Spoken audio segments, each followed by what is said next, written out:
Good afternoon, everyone. My name is Cherise Seema. I'm the Executive Director for the Military Interstate Children's Compact Commission. I want to thank everyone today for joining us with Davis Whitfield, our special guest, on a session regarding the Military Interstate Compact, NFHS, and extracurricular activities for military students. Now, just a little bit about Mr. Whitfield.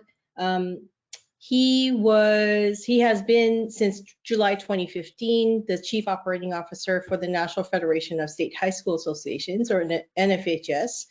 Prior to this, he was the Commissioner for the North Carolina High School Athletic Association. And prior to this, his appointment as a commissioner there, he was on the administrative staff of the Atlantic Coast Conference for 7.5 years, including the final 2.5 years as the associate commissioner. Before his move to the ACC office, Mr. Whitfield served in the athletics department at Wake Forest University in Winston-Salem, North Carolina, serving for 2 years as the Director of Operation and Facilities Management and 2 years as the Assistant Athletics Director for Operations and Facilities.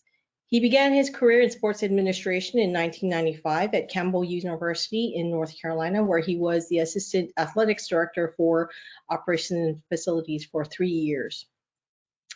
Mr. Whitfield attended East Carolina University in Greenville, North Carolina, where he played on the school's baseball team before transferring to the University of North Carolina, Chapel Hill, where he earned his bachelor's and master's degree in sports administration. So we are pleased today to have our featured guest presenter and special guest, Davis Whitfield. I don't know if you have a few words you'd like to share.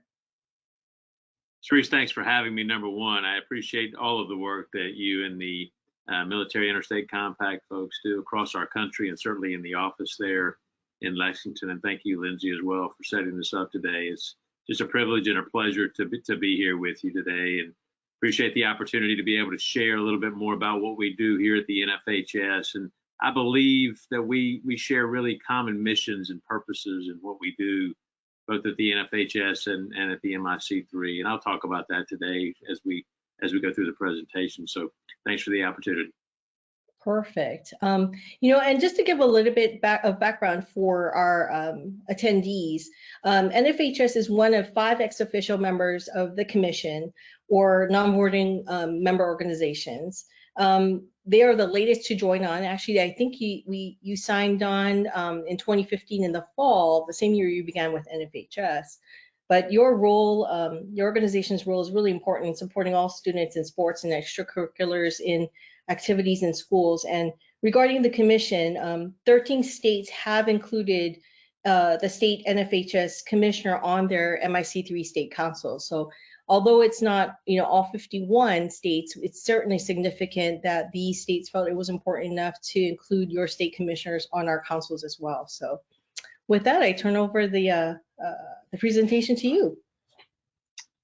Well, thank you, Cherise. And again, here is a little bit about the extracurricular activities and what the compact, I think, represents and obviously states. And I don't know if this is something that you want to review, Cherise, or if this is something that I think is familiar with most everyone who would view this. But again, the essence of this is certainly making sure that military families, as they are having to move and move posts and move residents and move states in many cases, and in most cases, have the opportunity when their children move to different schools to participate in extracurricular activities. And we'll talk about sports obviously being an extracurricular activity, but also speech, debate, theater, music, other activities that are also conducted after school, and having the opportunity to participate in those areas as well. So we look forward to having that discussion today. And again, the NFHS is really about providing opportunities, as is the MIC3. Now, when we talk about that from our world, we are talking about each and every student from across the country. And as they're moving from one place to the next, whether they're military or not, we want to provide opportunities for whatever their goals, whatever their skills and abilities are. And certainly military children fall in with that same mission and purpose as well. Here is a picture of our campus. Now, it looks like it's a very massive building and campus that we have here at the NFHS, but just so you know, we operate on the campus of the NCAA. So that small brick building, that first brick building down in the bottom left-hand corner of the slide, that is the NFHS headquarters, and everything around that has to do with the property of the NCAA, if you will. So we do share, again, the space, and that's where we are located, right here in Indianapolis, Indiana, and have been since the year 2000. Here's a little bit about us. As I just mentioned, we're here in Indianapolis, and we've been here again since 2000, and we started in Chicago, Illinois, way back in 1920. So we turned 100 years old not long ago, and I think we're in our 102nd year of operation here as we hit 2021 coming up pretty soon. And we've got our start and started the NFHS mainly because we wrote playing rules for high school sports. I'll talk a little bit about that, but we have a 40-person staff, and about half of those are administrative staff members, and the other half are support staff members for us as we operate high school athletics and activities across the country. You can see in that next bullet, we are the national leader and advocate for high school athletics, as well as fine and performing arts activities, because we don't stop at athletics. We do, as I said, speech, debate, theater, music, other programs, as well as sports across the country. We do write playing rules for 17 sports, as I mentioned, and I'll talk a little bit about that process in just a moment. And one of the things that we entered into approximately 15 years ago is we began to develop courses, education courses. We started with coaches and wanted to make sure that coaches had training as they were moving into our high school ranks and even into our middle schools as well. And so we began a coaching education program, and now that has just simply expanded into 70+ courses through NFHS Learn. Again, we still do quite a bit of coaching courses, but we also do health and safety courses, courses for parents, and courses for others, as well as we have now expanded that option and offering vastly across the many years that we've been doing it.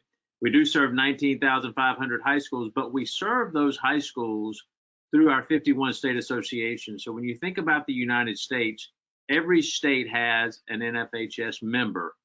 It is the entity in each state that has the most number of high schools as its member. There are some other independent members that we have across our state, but they are different from our membership in that we have the entity that houses the most high schools in a respective state. And again, I'll mention that in a moment as well. But we have 51 of those because DC has statehood, if you will, within the NFHS.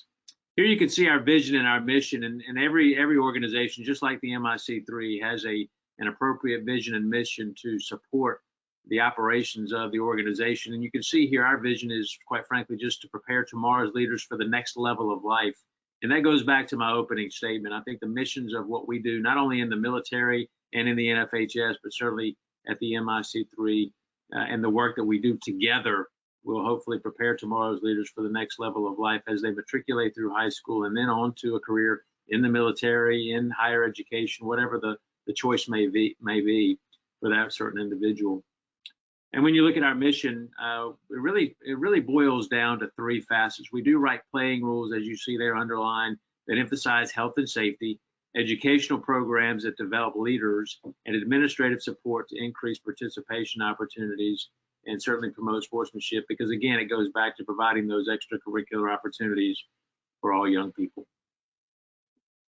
Here you can see how we're structured. Again, I go back to the 50 state associations as well as DC. That gives us our 51 members, and we service the state associations. Those are the members of the NFHS, and the high schools within the various states then are part of the state association that in turn is our members. So hopefully that was clear. But we have about 12 million participants in our programs, and that includes both high school sports, the 8 million in high school sports, as well as the 4+ million in the performing and fine arts areas. And quite frankly, we think that number is relatively low. But we're actually instituting a new tool, if you will, in terms of trying to gather data and talk about the participation numbers across each and every state, and what are the numbers in a more technological fashion that we can gather in real time to really be able to tell this particular story. When we talk about 12 million participants, 8 million in sports, 4 million in the performing and fine arts, what is that real number? So we hope to actually increase the capability of that. When you see the 8 sections that we have on the map before you, again, the Northeast is Section 1, the Mideast Section 2, the Southeast Section 3, and you can see the others. That is a big structure, or a big part of our structure in the NFHS, and it only not only is representative of our board of directors. We have one member on our board of directors that makes up the NFHS board of directors, in addition to one of those section members that make up our sports rules committees, which I'll talk about in the next slide. But that is a big part of our governance structure. Just much like the MIC's governance structure has a representative from every state, we have a representative from every state in one aspect, which is our national council, which only meets twice a year. But our board of directors and our committee structure is made up of one representative from each one of these states. And typically it rotates among states as to who that representative is on our various committees. Hey, David, Grace, that's a good point. Is there any questions you have as I'm going through this presentation? Feel free to ask those as I'm going through. I wanted this to be interactive if you want it to be. So. Perfect. Yeah, perfect timing. You know, hearing you talk about the different representation within the states, can you just talk a little bit about public school versus private schools? I know our compact only covers public, but sometimes we have families that will be moved between public or private schools, or maybe land and attend a public school and then would like their child to attend a private school. How does that impact sports? And do they abide by state athletic association rules, or are private schools under different jurisdiction? The answer is yes and no. And every state, again, we are a federation, unlike the NCAA, who is an association. The NCAA talks about eligibility and academic residence, things of that nature across the vast number of colleges and universities across the country. And they have the ability to rule whether an individual is eligible or ineligible. At the high school level, we are a federation, meaning that every state governs themselves independently. We, again, help in those areas of marketing, education, rules writing, things of that nature. And I certainly can go into more detail on that. But each state association, when we talk about private schools versus public schools, has just a little different policy in terms of how they handle those. I came from North Carolina. We had 410 high schools in our state association. Only 3 of those were private schools, and they were actually non-boarding parochial schools or Catholic schools. And the Independent Schools Association, which was a separate association in North Carolina, housed the 90+ independent schools, or private schools, if you will, as part of their association. And we quite frankly did not interact with that association in terms of competition and or in terms of policy and procedure. We had a good relationship with that entity, but we did not interact in terms of competition or playoffs or state championship events. In other states, they have more private schools as part of their members. In certain state associations, there are absolutely no private schools. Virginia, for instance, Maryland, for instance, they're all public schools.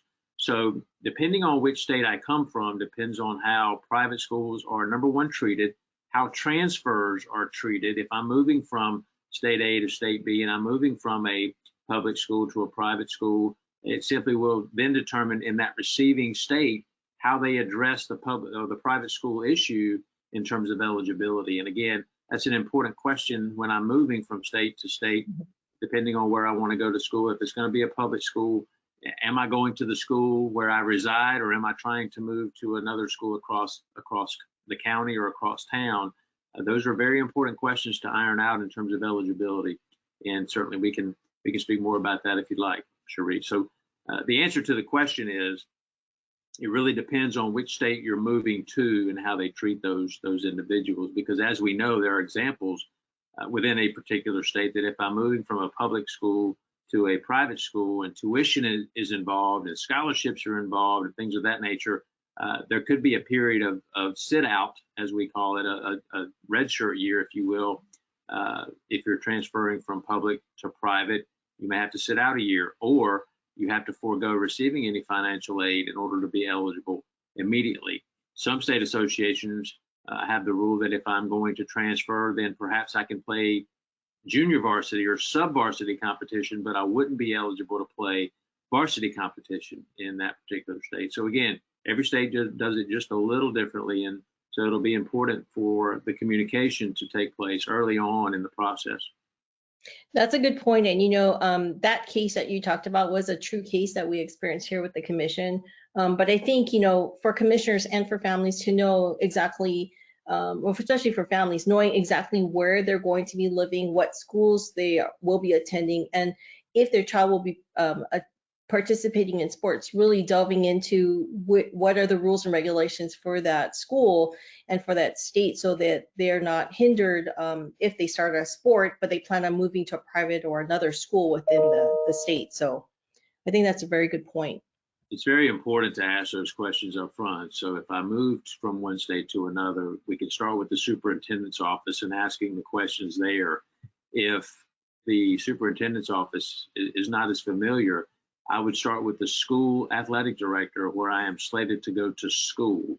And when you talk to that athletic director, make sure you state that you live in the district or you do not live in the district, and ask what those rules are. If the athletic director at that respective high school is still not sure, then certainly you can go to the state association office. Every state association office is happy to help parents because they'd rather help them on the front end than have to deal with an ineligible issue or an issue of eligibility or academics on the back end, because again, we all want to provide opportunities. Good point. Good point.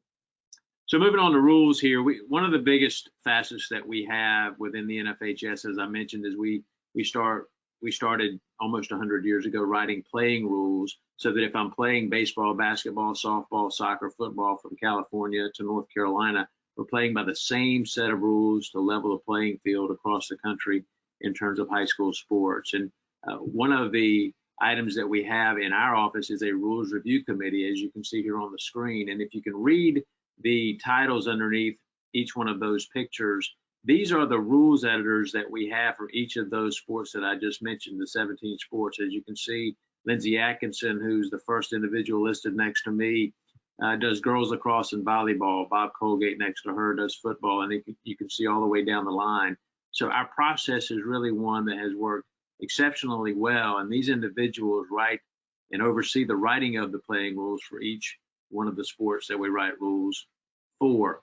I want to show you our process because, as I mentioned in that state map, we have one representative from each one of those 8 sections that we bring to Indianapolis outside of a COVID year, that we bring to Indianapolis to have a meeting once per year. It's usually a 2.5 day meeting, and we bring those representatives from each section to Indianapolis, and one of those rules editors that you just saw will meet with that group in what we call our rules committee. So it may be the softball rules committee, or it may be the volleyball rules committee, and they'll talk about any rules changes that we want to make to a particular sport over that 2.5 day period. And as that meeting concludes, they'll come out with a set of recommendations for their particular sport in terms of what rules changes they wish to make for the following academic year.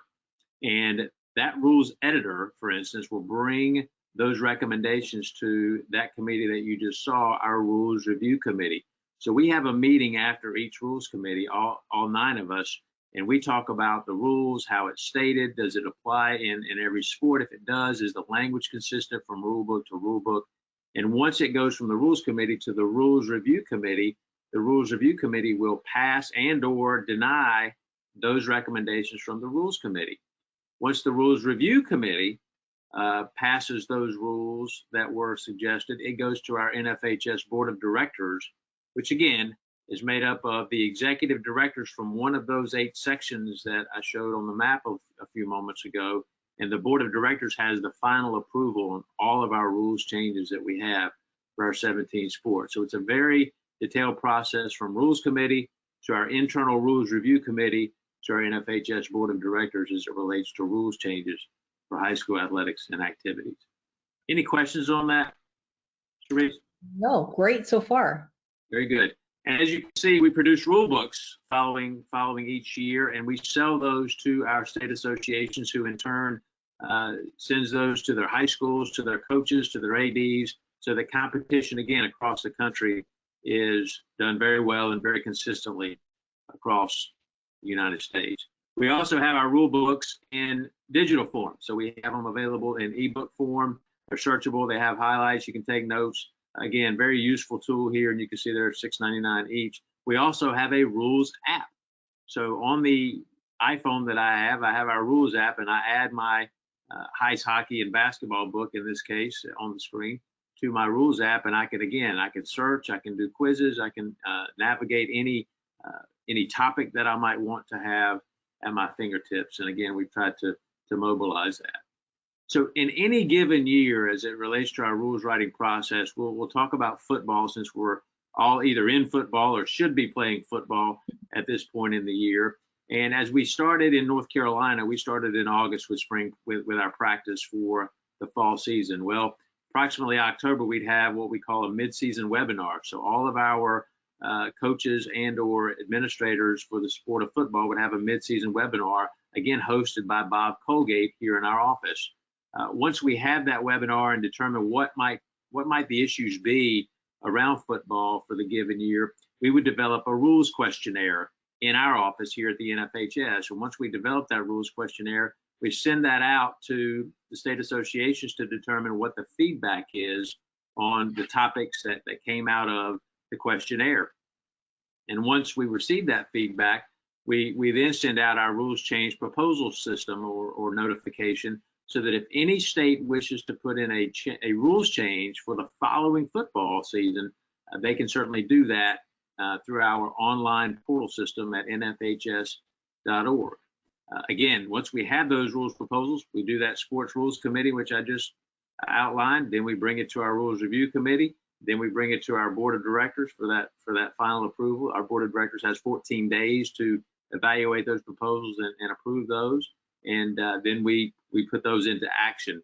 Once those have taken place, we determine and produce a rules change PowerPoint so that it shows Sharice and Lindsay and the other state directors what those rules changes are for the following academic year. So we're currently in the 2021 academic year, and we'll begin these rules committee meetings after the 1st of January, so that by August 1 of 2021, which is really the start of our next academic year, all of these rules changes will be in place.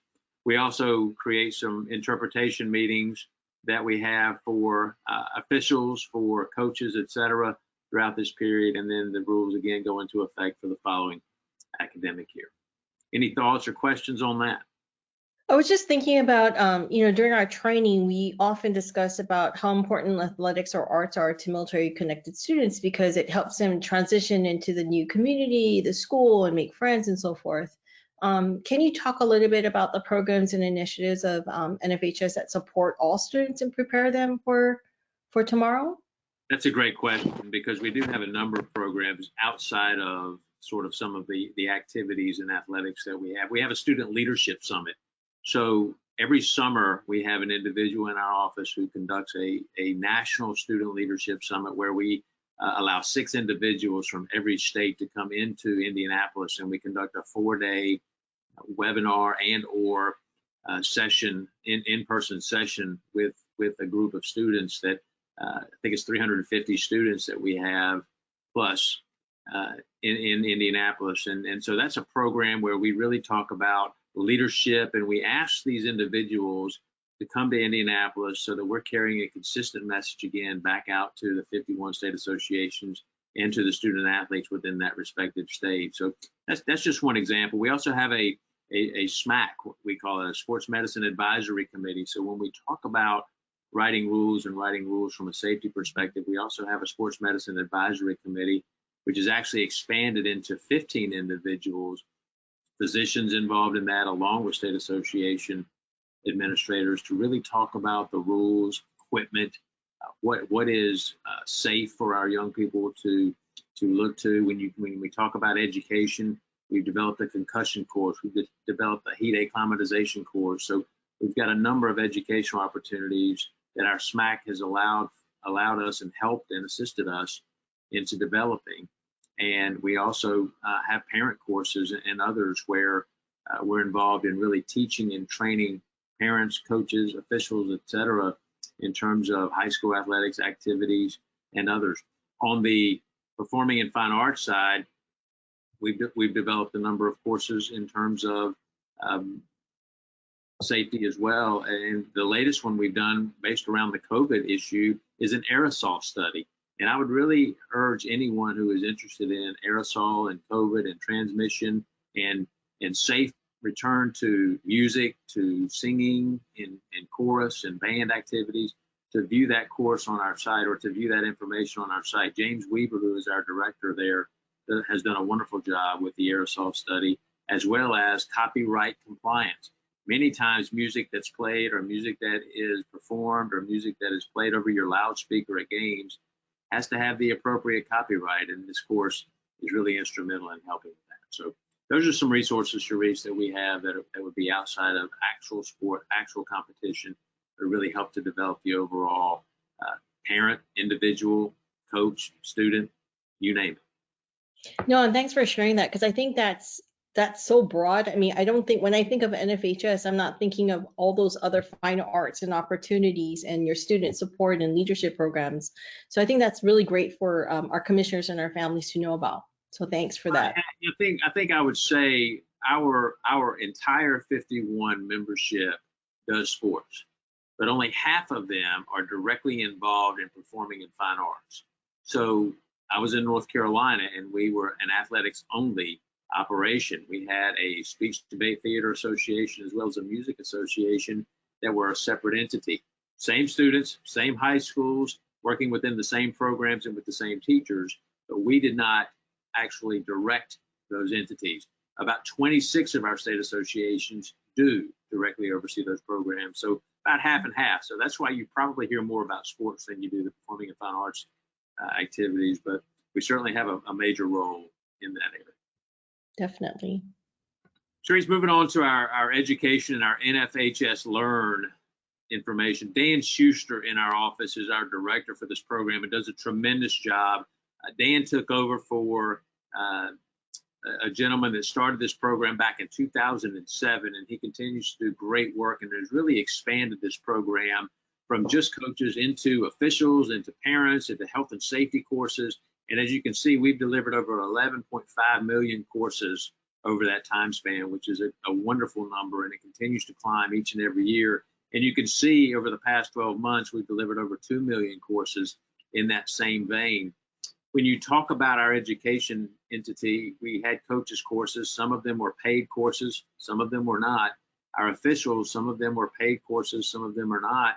As we got into the COVID period, we actually made all of our officiating courses, all of our officiating training courses free of charge. And so we have seen a huge uptick in the participation in our officiating courses, and for good measure. We obviously need to do everything we can to recruit more officials, and certainly those in the military community. We love to have those individuals involved in our officiating corps because obviously they know rules, they know how to follow rules, they know how to call rules, and they're typically pretty solid in terms of their officiating capabilities. So any of you that can help us across the country recruit some officials, we are ready and able and willing to accept those. So you can see our state associations also work with our Learn Center. If they may require a course, they can make a little revenue as well in terms of what they're charging for the courses. You can see there that Fundamentals of Coaching course is one that they use, as well as the First Aid, Safety, and Health course that we have as well. These are some that we've obviously developed recently. The COVID-19 for coaches and administrators, just really a general course in terms of the overall aerosol and how to handle the pandemic and handle the issues of return to play. The collapsed athletes, once we have a situation where an athlete collapses, what do I do? As opposed to following that EAP and understanding what each individual on that team is required to do at that point. And then the mental health and suicide prevention. As we know, this pandemic has put us all in a situation where kids are really needing some interaction. And so this has been a real area of focus for us over the last several years. So visit nfhslearn.org and check us out. And you can see a new honor roll program where when coaches, 90% of a school's coach takes a certain number of courses. It's 4 courses in level 1, and I think 6 courses in level 2, and 8 courses in level 3. But once they complete all those, 90% of their coaches at least, then they receive a banner from the NFHS as one of our honor roll programs.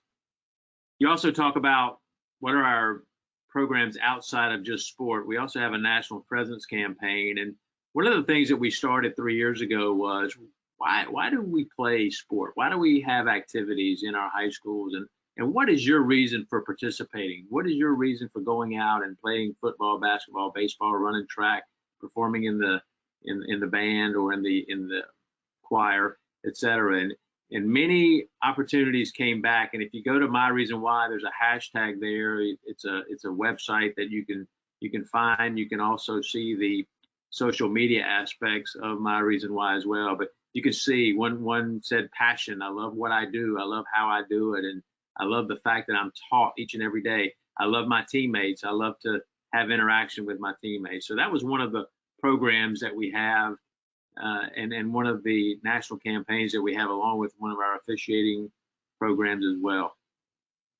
Therese, we also have an NFHS network. You talk about some other programs that we work with, and if you want to ask a question, certainly stop me. But the NFHS network is something, again, that 46 of our 51 state associations are providing programming on the NFHS network. So if you went to NFHS network and Google that, it's going to pop up, and you can find if your state is participating, and you can find out if your respective high school is participating as well. But we do have a good number of entities there. Mark Koska, as you saw on that slide, is our director for the network. And as you can see, high school sports has the 4th largest fan base in the U.S. Now, obviously, those top 3 are pretty strong, but we are right behind those entities, and we continue to get stronger each and every year. We have 100,000 plus live broadcasts annually, and those are increasing, Sharice, across our country. And you can see the monthly pass. I think that's gone up $1 as of today. But again, there are opportunities there that we can put high school performing in fine arts activities as well as sports activities. You could even put a review course for an AP exam on the network and stream that. So we really like for our high schools to get involved in that. Well, I think what's neat about this network too, and I didn't know you folks had overseen this, but that if a family, a member is deployed or away from his family and there's a game, he or she won't have to miss this game if it's broadcast. So exactly. I think this app would be wonderful for families to know more about if they don't already do. Well, certainly they can contact me. My information will be on the screen at the end of the presentation, or they can Google NFHS network and it'll pop right up. It's a wonderful tool. It's a wonderful opportunity, and you are absolutely right.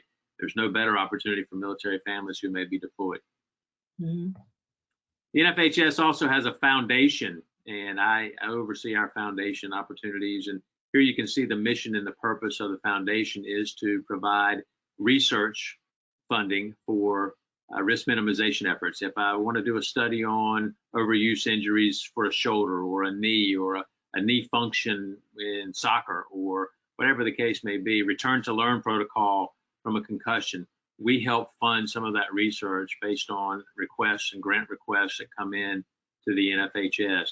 We also provide funding to our state associations. I talked earlier about the student leadership program that we have here on the national level, but every state association just about has one in their own state, and they can petition the NFHS Foundation for a $2,000 grant in their first request if they host one of those within their state, and a $1,000 request for the second time that they make that request. So a total of $3,000 can go back to the state association for hosting those entities each and every academic year. Foundation does wonderful work, and I would suggest that if anyone is aware of any research opportunities, send that to us. I talked a little bit about our committees and our process and meetings and whatnot. I'll go into a little more in depth, but I won't read this entire slide. But we start this process actually back in August. So in August, I will create information that I will send to all of our state associations based on what vacancies, on what committees are available, and what we need from them in terms of nominations. We do a great deal of work in terms of diversity and wanting diversity on our committees, both gender as well as racial and ethnic diversity. So we really want to make sure that our state associations provide options and opportunities for those individuals to serve. we culminate this process in our summer meeting. We call it our Super Bowl, because in June 28 to July 2nd, every year, it doesn't matter if that's a Friday, Saturday, Sunday, or a Monday, Tuesday, Wednesday, our dates are June 28 to July 2nd, consistently every year. And at that board meeting, at the summer meeting, is where we create the nominations and approve the nominations for the next academic year. And every member on a respective committee serves, as I said, 4 years.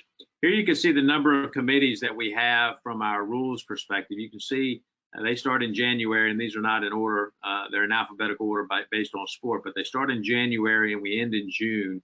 And again, that's each and every one of our rules committees that, again, have that type of structure. We also have a mentoring program here at the NFHS. And as we've discussed before, when I came into the NFHS 5 years ago, 6 years ago now, and then into the NCHSAA, which was the North Carolina Association, I became the commissioner there in 2010.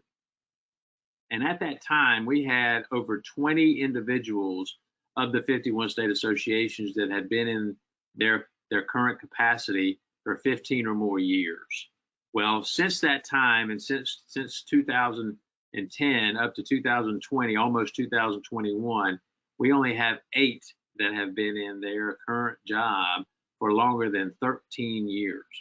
So you can see the attrition that we've had, and some of the individuals that have moved into retirement, and we've replaced those with new commissioners, new executive directors across the country. And so we have a mentor program for those individuals, again, to be a sounding board, to ask questions, to be helpful in terms of creating policy and procedure and learning how other states may handle certain situations, certain facets of what they do.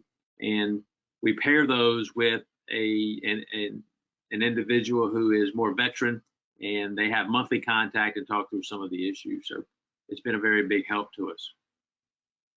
You ask another question about programs that we might help states with and young people. We have the NFHS COS. This is called the Center for Official Services. And we had this system that we were using outside of the COS for our states and providing it as a service, but it was very costly. And we felt like we could do it better in-house. So we now have an officiating situation that we're working with high schools, we're working with administrations there so that I can assign Sharice and Davis and anyone else I may want to a soccer match or a volleyball match or a football game in that respective state. I can do it electronically. I can pay you electronically. And so we've really developed this just in the past year. Long way to go, but we have developed this in terms of how we operate and especially assigning games, assigning officials to games, and we're providing that service to our state associations. Which leads me into my next topic of officials education. I mentioned earlier in terms of education, what we've done from coaches into parents and whatnot. We started officials education about 5 years ago. We continue to expand that area in terms of courses. And as you can see here, we're making a difference. Over 50,000 courses taken in 6 months. Certainly as we've made these free of charge, it's helped us launch this approach in terms of education. It goes hand in hand with our Center for Official Services, and you can see here officiating track and field hockey and soccer and others have been available and have been updated even since we've started this back 5 years ago. Let me stop there. Any questions, Sharice? No, so good so far. You know, regarding your the COS program, I think that's a huge initiative for you folks to take on among all the other programs that you manage. I'm overwhelmed, I think, but also really surprised and both happy from a parent's point of view that all of this is taking place. I think the resources and support programs that you mentioned really, again, underline fairness, transparency, diversity, just consistency for all students, not just military, you know? Well, thank you. That's absolutely right. And that's exactly what our goal is in providing those other resources and making sure that, number one, there are opportunities, making sure they're consistent and educational in nature, because that's what education-based sport and activity is about, is making sure that it's done the right way and for everyone involved. No, it's good. Talking about some of our eligibility issues, and most of our attendees have seen this before, but I think it's very important to know that each state, again, governs independently, and they talk about age requirements. Those are a little bit different in every state. The academic requirements are a little bit different. The residence requirements, fairly much the same, but some have more lenient residence rules than others, but they still want you to participate in the school that you're assigned to where you live. There is some liberal transfers or liberal moves, if you will, but you need to make sure you ask those questions up front because not every state is the same. Again, the school of residence is typical. There are waivers and there are ways to apply for those waivers, but make sure you ask the question. And then the opportunities to participate is something that all of our state associations are committed to in military transitions. To a state, providing those opportunities is essential and something that they certainly want to allow and provide for military families. As we've gone into COVID, I would be remiss if I didn't at least mention this. And some of this has even changed, and it's changing daily because, as we know, numbers now are going up, and we're seeing states that are having to make some decisions. So we began this, and 18 states, as you can see in this graph, were not playing football in the fall. We had 2 that actually came back and said, yep, we're going to go ahead and play a shorter season. So right now we have 16 states that are not playing football. Now, they haven't canceled those seasons. They've simply moved those to after January 1. But we have had in recent weeks, we've had 5 states that have made a determination that once the regular season is concluded, they're not going to have a state championship series. So you can see some of the issues that our state associations are having to deal with through this COVID pandemic. And it's the same for volleyball, same numbers for volleyball that we had for football, and some of our other soccer seasons that are performed in the fall are having some of those same restrictions. So this has been a very, as you know, interesting issue. Some say political issue, some certainly a health and safety issue, but certainly on our West Coast and on our East Coast, there have been more quote unquote lockdowns as we've seen in the Midwest. But you can see here some of the Midwest states too have made some changes in terms of the sports seasons and when they're going to operate those because of COVID. And we've seen transfers like crazy, quite frankly, in many of those Western states. We had an individual trying to move from California to Iowa. We had one from Oregon trying to move to Oklahoma. We've had all kinds of reports of transfers because they want to participate in hopes of trying to receive that scholarship to the next level. So we've had a lot of issues about that. And Sharice, what I would say to that is, if it's a bona fide transfer, it's one thing, but if it's not a bona fide transfer because an individual wants to participate because my state's not playing, then we've got to remember that they're taking the roster spot or the starting spot or the second string spot of someone who's likely been at that school for some time. So those are just some of the issues that our state associations and our high schools have to address. Yes, and I want to bring up a couple of cases that we've been contacted about regarding military students and moving to the mainland or from Hawaii to Montana, for example, to live with grandparents because Montana played football in the fall, but Hawaii moved their football season to the spring. That's one. In that case, again, it was a choice versus actual PCS orders. And so we had to inform, the family or the school, that that's not covered under the compact because that is a choice and not a forced move or placement move by the military. I don't know if you have any comments about that. Yeah, I would say to that, depending on the state that you're moving to, but typically our states only recognize custodial mother and father, and or if that grandparent becomes a legal custodian of that individual, then you could characterize it as a bona fide move. But guardianship, elements such as that are typically not recognized by that state association because I can petition for guardianship at really any point. And so our state associations typically look at the legal custodian. So that'll be an important factor. And again, as we moved to Montana because Montana is participating, back to my previous example, I want to go live with grandma so I can participate, but I've got to remember that I would be taking away a spot, starting job perhaps from someone who likely is a resident of Montana and has been for some time. So those are the kinds of situations that our state associations have to address. And again, it goes back to, is it a bona fide move? Is it an ordered move as opposed to one that I just want to go try to play football. That's not really what we're about. We are about providing fair opportunities, but that means fair opportunities for all.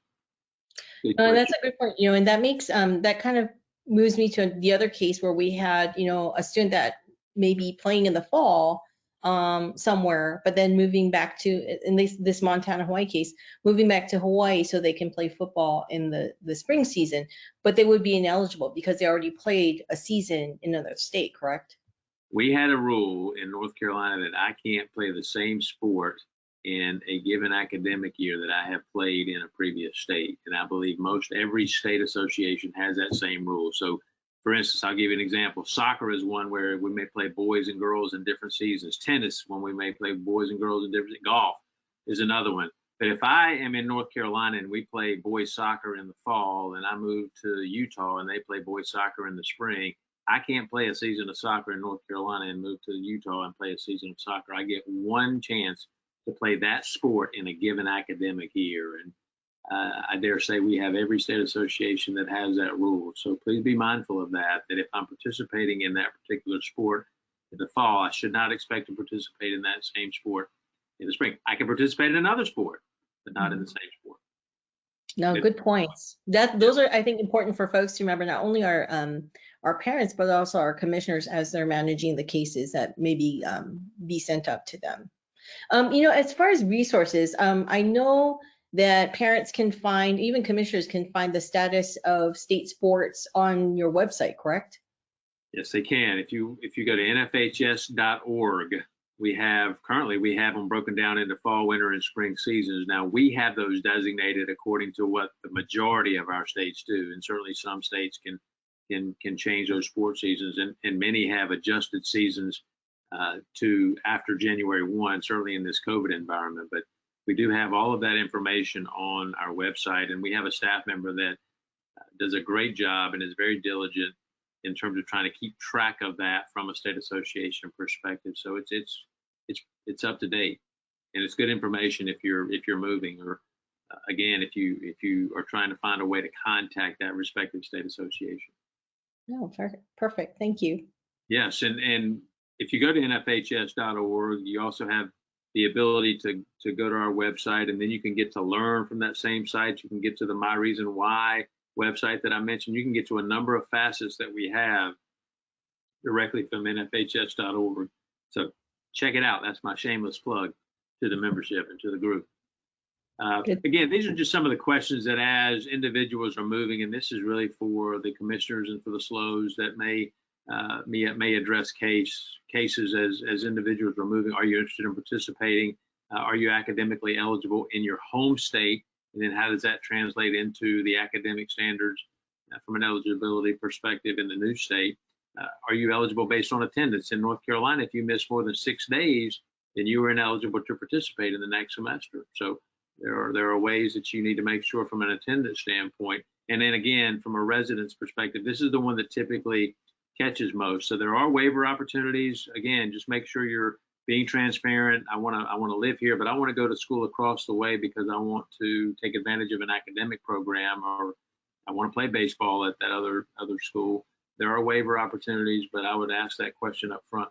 Are you living with your legal custodian, back to my previous point? And do you have your pre-participation physical? This is one in the COVID environment that many states have relaxed, but we require one every year. Some require every other year. Some require every 3 years. So again, different states have different situations and different requirements. And any questions that may arise, I would certainly say contact your state association to ask any questions and make sure you're on the right track. Again, I want to urge everyone, Sharice mentioned that we do have some of our state associations that have representatives on your state councils. I think that's very important. Even if it's not the actual executive director or commissioner, having a state association staff person on your council can lead to a world of issues that can be addressed on the front end as opposed to the back end. And again, SLOs having periodic contact with your state association would be important. We've already talked about some of the case studies, but I think the one thing that I would say is, as long as a military family is moving and moving in a way that is transparent, open, honest, we're going to live here, we're supposed to go to high school here, and we're going to abide by all the rules and regulations of not only the high school but of the state association, those young people are typically welcomed with open arms and given an opportunity to play, not guaranteed an opportunity, but given an opportunity to play. It's when we have to get into now we're having to make exceptions or nuances for the military child, which we would not make for a typical student at that high school. That's when we get into a situation where the case studies start to mount up and the exceptions start to happen. And quite frankly, we have conversations about those. So.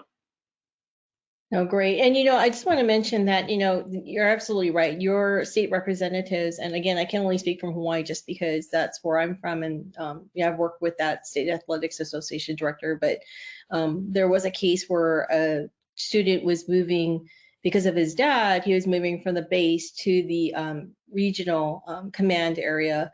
And that meant transferring just seriously 20 minutes away from another base, but they had to move. The child was in their senior year. He wanted to play football for his last senior year there. And so it was really nice, although his residence was, farther down south for us in a different district. The Athletics Association on appeal granted him the ability to stay within that school district he was in and attend his final year of school at that high school and graduate. So he was pretty happy just because, again, it's his senior year. He's played football for the past, 2 years with this football team. And of course, it's the school all his friends are at. So again, they had to file an appeal, but they recognized that it was legitimate. They checked out the orders and made sure they were current and they were accurate. And again, the child just wanted to stay where his friends were ultimately and graduate from the school that he has attended. And so again, I think that appeals process, and you said the transparency of the family to be upfront with the athletics director, with the school, with the teams, I think is very helpful information, because that transparency really makes the job a little bit easier for everybody, because it really is about not only making it fair for military kids, but for all kids, right? That's right. And that's our goal, is again to provide opportunities, but to provide opportunities for all kids, military students, as well as the typical community student as well. So that's what we'll continue to work to do. And certainly, as you can see the website here on this picture on the page, you can see up at the top, it says NFHS.org up there, but then you can see Learn next to it, the network next to that. And if you want a rule book, you can go to NFHS.com and order yourself a rule book. So again, any way we can help, any way that we can make sure that military families are taken care of as they are moving from one state to another. We realize the sacrifice and the work that military families make for us and for our freedom and for all of us who live in this great country. And we certainly want to make sure that we try to take care of them as they are moving from one place to the next and continue to serve our country. And if a state association is in a situation where they're not able to respond or help you in some way, then certainly give me a call. My information is right here on the screen. There's my email address, my phone number. I certainly will be more than happy to try to intervene in a good way, in a positive way, to provide that opportunity if something is amiss.